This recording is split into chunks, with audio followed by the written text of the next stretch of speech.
Hello, my dear friends. Welcome to our channel. I know that you came here to learn about the topic solutions which seemed to be difficult for you. Yes, okay, I will make it easier for you.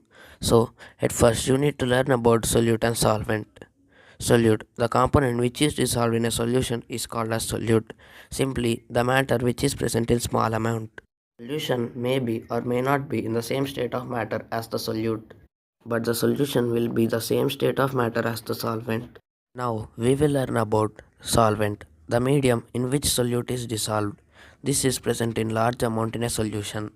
For example, if we add some salt in 100 ml of water, salt will be solute and water is solvent. Now we will learn about solutions. Solutions, solute plus solvent is equal to solution. It is a homogeneous mixture with two or more non-reacting substances. Do you know what is a homogeneous mixture?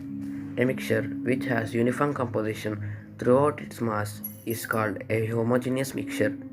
It means that we cannot see the particles of a homogeneous mixture. For example, if we dissolve some salt in water, we cannot see the particles in it. Now, by this, we will try to define the term solution.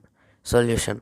A solution is a homogeneous mixture of two or more non-reacting substances whose composition can be changed within the certain limits. Example, salt solution, steel, sugar solution, etc. Now we will learn about types of solution.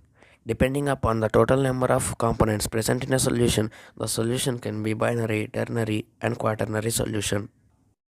Binary solution. The solution that has two components in it is called a binary solution.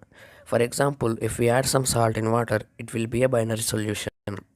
Ternary solution. The solution that has three components in it is called a ternary solution.